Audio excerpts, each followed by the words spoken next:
मित्रों नमस्कार। Green India one channel पे आपका स्वागत है। मैं वरुण कुमार त्रिपाठी, निदेशक एसआईपी फाउंडेशन। मित्रों आज हम लोग चर्चा करेंगे कि रेपो रेट क्या होता है, क्योंकि ये रेपो रेट शब्द जो है इस समय बार बार सुनाई पड़ता है मीडिया में, अखबारों में, समाचार पत्रों में, टीवी में, सब जगह रेपो रेट की चर्चा हो रही है। विगत पीछे दिनों में जो हमारी रिजर्व बैंक है उसने 50 पैसे रेपो रेट में वृद्धि की है। तो प्रश्न ये उठता है कि रेपो रेट होता क्या है और रेपो रेट में आरबीआई ने वृद्धि क्यों की। तो मित्रों सबसे ज़्यादा ज़रूरी है कि रेपो रेट क्या होता है ये जान लेना।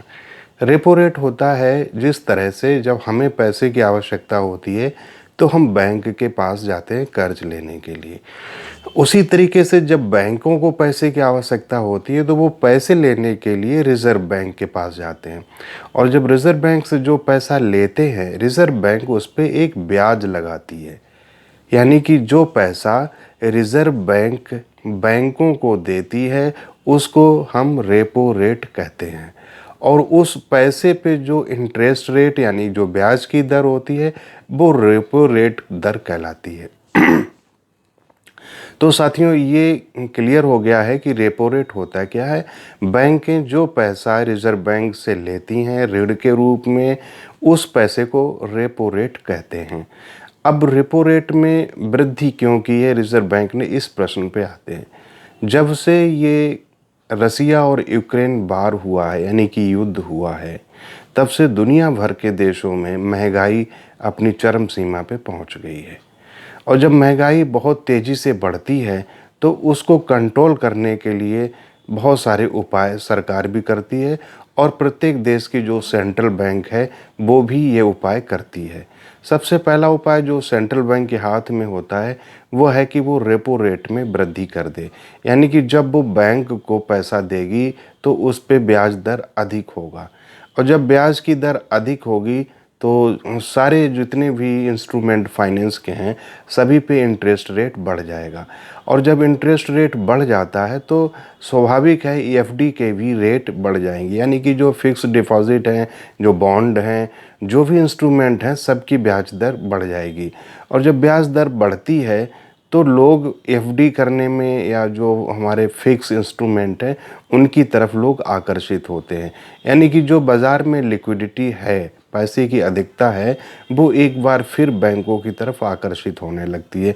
तो रिज़र्व बैंक सबसे बड़ा काम ये करती है कि जो लिक्विडिटी है या तरलता है या पैसे की जो अधिकता है उसको कैसे सक करे, यानी कि उसको बाज़ार से कैसे खींचे।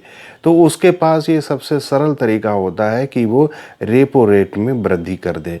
तो साथियों आज हम ये सीख रहे हैं कि रेपो रेट क्या होता है।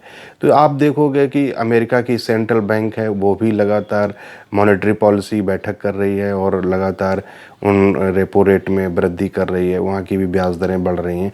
तो दुनिया के सारी बैंकें इस समय महंगाई को कंट्रोल करने के लिए लगी हुई हैं। सरकारें अपना काम करती हैं, सरकार के जो हाथ में होता है, लेकिन जो बैंकों का पहला जो सबसे महत्वपूर्ण कार्य होता है कि वो रेपो रेट में वृद्धि करके महंगाई को कंट्रोल करने का प्रयास करते हैं।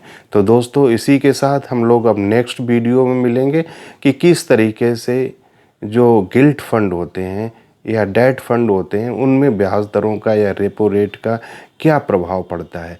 तो नेक्स्ट वीडियो में हम लोग मिलेंगे, उसमें जानेंगे रिवर्स रेपो रेट क्या होता है और गिल्ट फंड क्या होता है। क्या गिल्ट फंड में निवेश करने का समय प्रारंभ हो गया।